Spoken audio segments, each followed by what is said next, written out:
देखिए, आज प्राचीन भारत के इतिहास में एशियन हिस्ट्री ऑफ इंडिया में जो है आज हम बताएंगे कर्ण उस दिन बताएंगे थे पुष्यमित्र शुंग के बारे में बताए थे हमने, शुंग वंश के बारे में बताया था और शुंग वंश के बारे में बता दिए थे हम। तो आज बताएंगे कर्ण वंश। 1 2 3 दिन क्लास और है, हिस्ट्री का से खत्म ही है हमारा लगभग। तो आज जो है कर्ण वंश बताएंगे।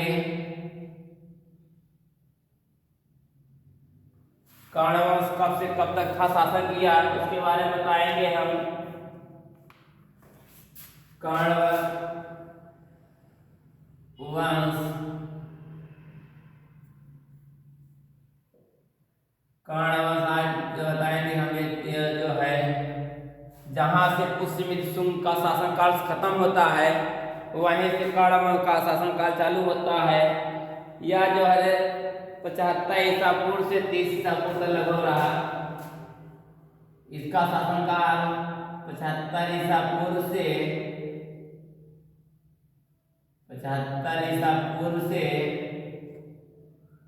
30 ईसा पूर्व तक कर्ण वंश का शासन था।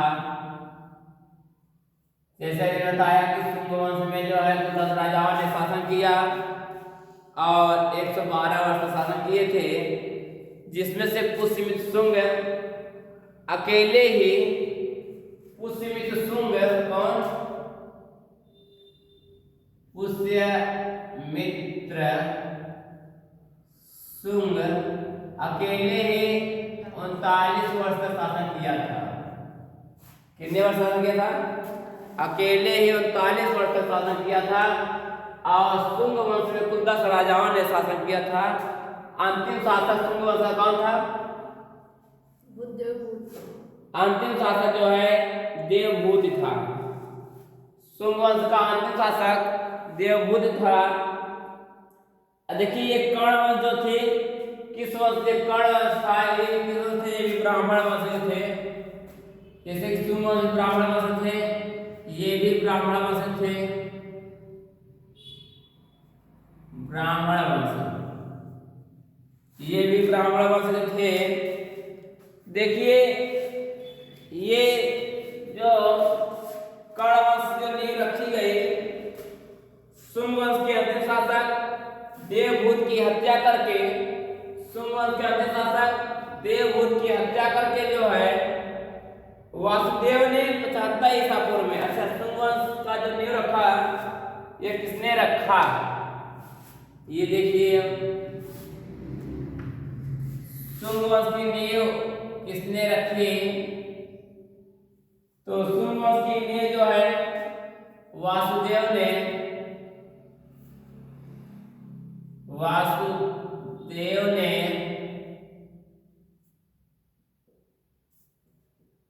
शुंग वंश के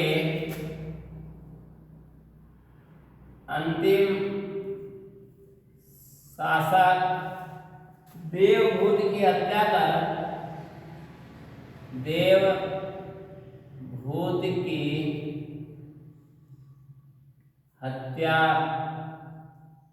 करके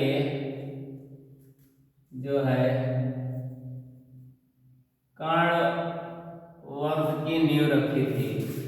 इन्होंने देवभूत की, वासुदेव ने जो है शुंग वंश के अंतशासक देवभूत की हत्या करके जो है शुंग वंश की नींव रखी थी। और 175 ईसा पूर्व में इनकी हत्या की गई थी। उसके बाद जो कर्ण वंश में कुल 4 शासक हुए। शुंग वंश में कुल 4 शासकों ने शासन किया। शुंग वंश में कर्ण वंश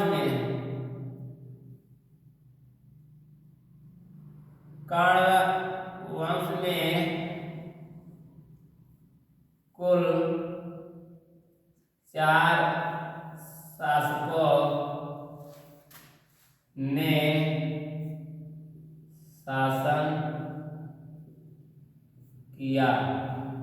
कर्ण वंश में कुल 4 शासकों ने शासन किया, जिसमें से वासुदेव, भूमिमित्र, नारायण और सुशर्मन। जिसे मैं लिखा दे रहा हूँ, चारों लोग नाम लिखा दे रहा हूँ। पहला तो वासुदेव थे, वासुदेव जिसने शुंग वंश के अनुशासक देवभूमि की हत्या करके बैठे थे, देवभूमि की हत्या करके शासन किए। इनके बाद आते हैं भूमिमित्र।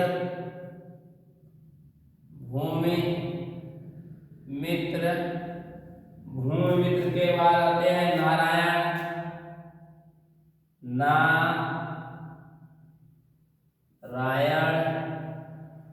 नारायण के बाद आते हैं सुशर्मन।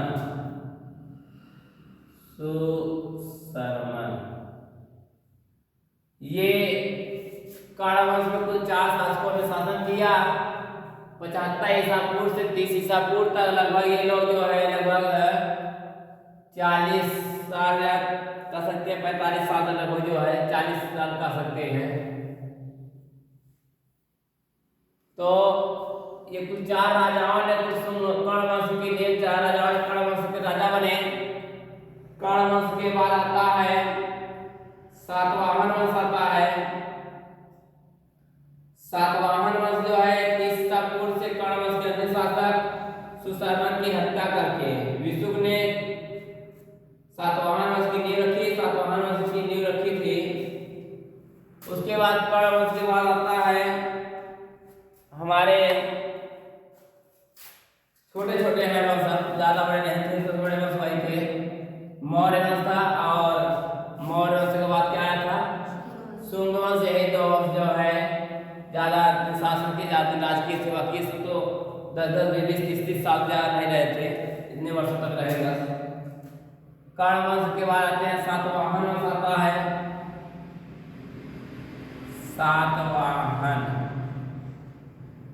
सातवाहन वंश, इसे भी ब्राह्मण वंश के नाम से जाना, इसे ब्राह्मण वंश के नाम से जाना जाता था। किस वंश से? ब्राह्मण वंश के नाम से भी जाना जाता था इन्हें भी।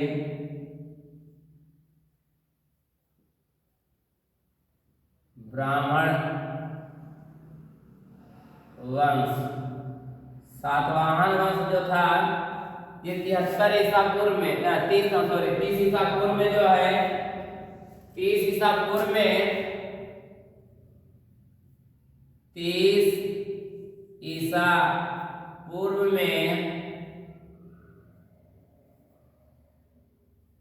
कर्ण वंश के अंतिम शासक सुशर्मन की हत्या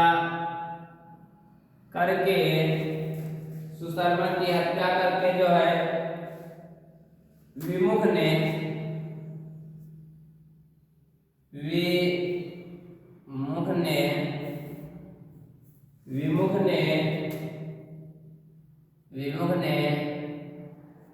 सातवाहन वंश की नींव रखी या राजा बने। ठीक। सातवाहन वंश के बाद आता है आंध्र सातवाहन वंश। इन्हें भी ब्राह्मण वंश के नाम से जाना जाता था। इनकी राजधानी प्रतिष्ठान महाराष्ट्र में है। संस्थापक जो है सिमुख था। सिमुख ही था ये। सिमुख नाम है। क्या नाम है इसका? सिमुख नाम है।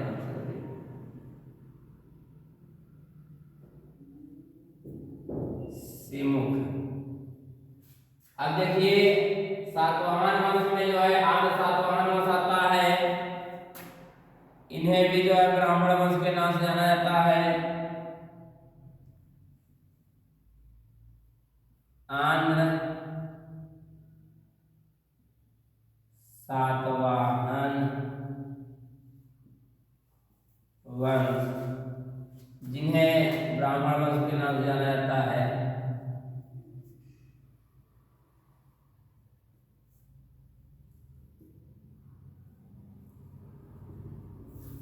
आंध्र सातवाहन वंश आता है, जिन्हें ब्राह्मण वंश के नाम से जाना जाता है।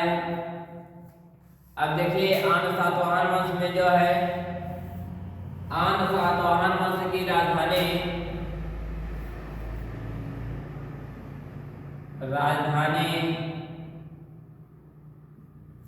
आंध्र सातवाहन वंश की राजधानी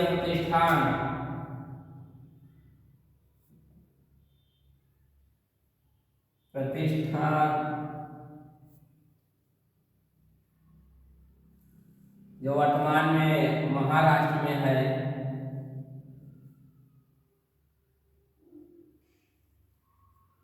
महाराष्ट्र राज्य में है। और आंध्र सातवाहन वंश के संस्थापक सिमुक थे।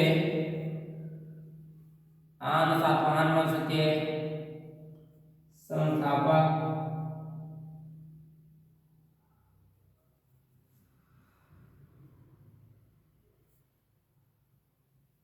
सिमुक थे। और इनका शासन जो है, इनका शासन आंध्र सातवाहन वंश का सातवां शासन जो है 30 ईसा पूर्व से 250 ईस्वी तक चला। शासन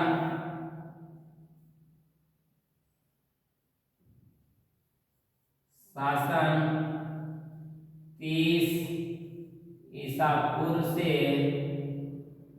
250 ईस्वी तक 250 ईस्वी तक चला। इनका शासन 250 ईस्वी तक रहा। उसके बाद देखिए आंध्र सातवाहन वंश संस्थापक सिमुक थे। इन्होंने कर्ण वंश के अंतिम शासक सुशर्मन की हत्या करके, कर्ण वंश के अंतिम शासक सुशर्मन की हत्या करके जो है इन्होंने गद्दी पर बैठे, हत्या करके आंध्र सातवाहन वंश की नींव रखी। इनकी राजधानी प्रतिष्ठान थी और वर्तमान समय महाराष्ट्र राज्य में स्थित है। ये दिखाई दिए हम। अब आता है सतकर्णी प्रथम। सतकर्णी प्रथम कौन था ये देखिए। सतकर्णी प्रथम, सतकर्णी प्रथम जो अन्य नदी है सतकर्णी, सतकर्णी प्रथम, जो सतकर्णी प्रथम जो था ये देखिए के बारे में क्या है। सतकर्णी प्रथम ने 2 अश्वमेध यज्ञ कराए थे। सतकर्णी प्रथम ने जो है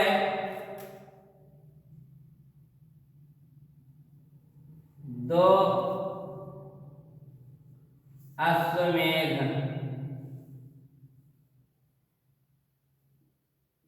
यज्ञ कराए थे। सतकर्णी प्रथम ने भी जो है आंध्र सातवाहन वंश में जो है 2 अश्वमेध यज्ञ कराए थे। और एक राष्ट्रीय यज्ञ का आयोजन भी किया गया था। 2 अश्वमेध यज्ञ था, एक राष्ट्रीय यज्ञ, एक राजसूय यज्ञ, राजसूय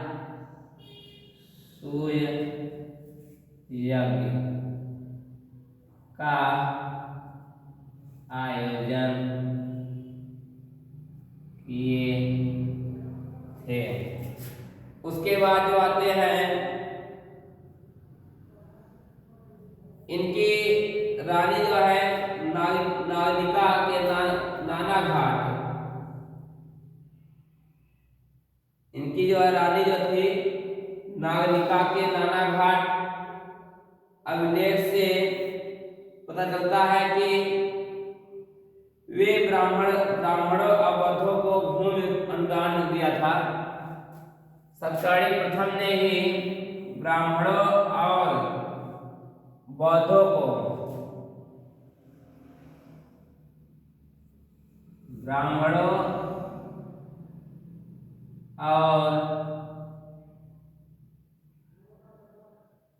बौद्धों को भूमि दान में दिया था। भूमि दान में भी दिए थे और यह भूमि अनुदान देने का पहला अभिलेख साक्ष्य भी है। यहीं से भी जो है भूमि दान देने का पहला अभिलेख साक्ष्य मिलता है। भूमि दान दिया जाता है, यही एकमात्र साक्ष्य जहाँ से भूमि दान दिया जाता है। यही पर जो है यही भूमि दान देने वाला का पहला साक्ष्य अभिलेख मिलता है। पहला अभिलेख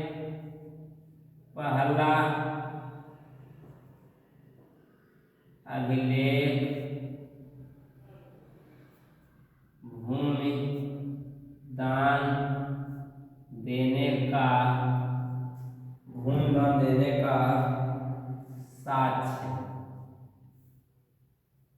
साक्ष्य मिला है, यहीं से है। और उसके बाद हाल ने गाथा सप्तशती नामक पुस्तक की रचना की, प्राकृतिक भाषा में रचा गई थी। इनके दरबारी कवि जो है हाल थे। हाल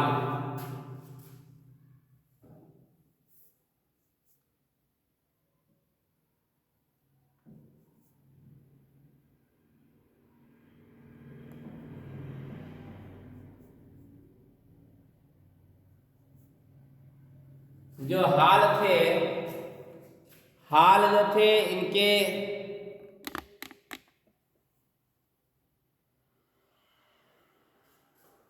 हाल जो थे इनके जो है हाल ने गाथा सप्तशती नामक पुस्तक की रचना की थी। गाथा सप्तशती नामक पुस्तक की रचना हाल ने ही की थी।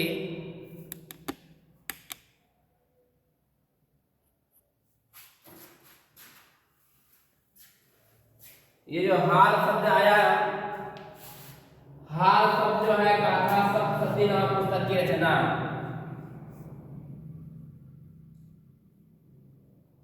गाथा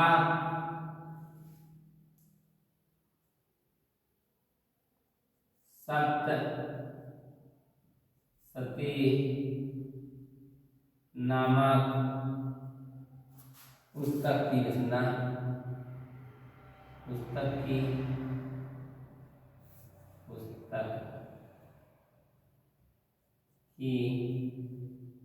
रचना की थी। अब देखिए इनकी भाषा जो थी प्राकृतिक थी। भाषा कैसी थी? भाषा प्राकृतिक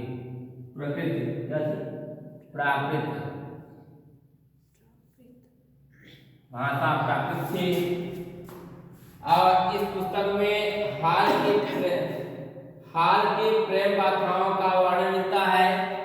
और इसी पुस्तक में जो हाल की प्रेम गाथाओं का वर्णन मिलता है, हाल के समय में ही गुड़ाभय ने संस्कृत भाषा में बृहद कथा कोश की रचना की तथा इसी के समय में सवर्मन ने संस्कृत भाषा में कांतक की रचना की थी।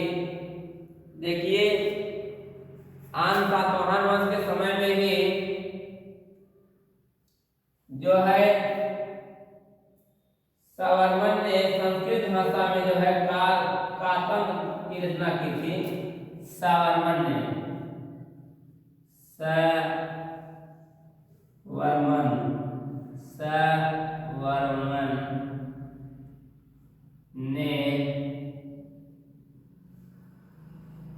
संस्कृत भाषा में रचना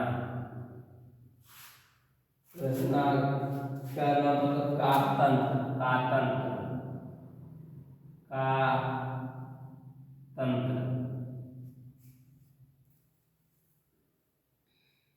की रचना की थी। उसके बाद आता है गौतमी पुत्र सातकर्णी। नए लिखने आते हैं गौतमी पुत्र सातकर्णी। ये सातवाहन वंश के अंतर्गत आते हैं। गौतमी पुत्र सातकर्णी, गौतमी आद्र सातवाहन वंश के अंतर्गत ना। गौतमी पुत्र सातकर्णी,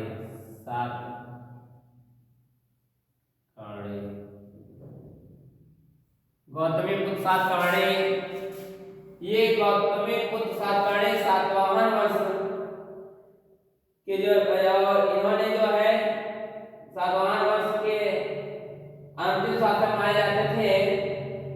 ये मासिक अभिलेख में इसे एकमात्र ब्राह्मण, अद्वितीय ब्राह्मण कहा गया। नास्तिक अभिलेख में इनकी माता का नाम बालश्री ने लिखवाया था। देखिए नासिक में जो है, नासिक अभिलेख से पता चलता है कि नासिक अभिलेख से पता चलता है, नासिक अभिलेख से पता चलता है कि इनकी माता बालश्री ने, पता चलता है कि इनकी माता बलश्री ने इनका नाम गौतमी पुत्र सातकर्णी रखा था। गौतमी पुत्र सातकर्णी रखा था। और ये एकमात्र ब्राह्मण या अद्वितीय ब्राह्मण कहा गया। गौतमी पुत्र सातकर्णी को एकमात्र ब्राह्मण या अद्वितीय ब्राह्मण कहा गया। एक मात्र ब्राह्मण या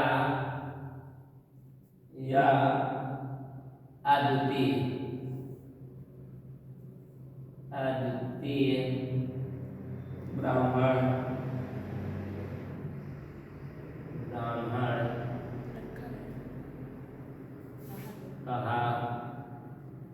गया। अब इनके बाद आते हैं कुणाल वंश, जो कर्ण वंश के बाद आता है कुणाल वंश, कुषाण वंश है, सॉरी। उसके बाद आते हैं कुषाण वंश आते हैं। कर्ण वंश के बाद कुषाण वंश आएंगे। 250 ईस्वी से लेकर के जो है 250 ईस्वी से लेकर के जो है आगे के बारे में आपको बताने कहाँ तक है उनका। ये हमारा कर्ण वंश का पूरा लेखा जोखा था। मैंने इसे शॉर्टकट पूरा बता दिया और पूरा विस्तार लिख दिया हूँ। आप इसे उतार लीजिए। उसके बाद जो है इसका विस्तार से पूरा आपको समूह जो है नोट्स जो है प्रोवाइड करा दिया जाएगा। उसमें पूरा जो है एक एक चीज लिखा मिलेगा, तो कोई छूटा नहीं मिलेगा उसमें।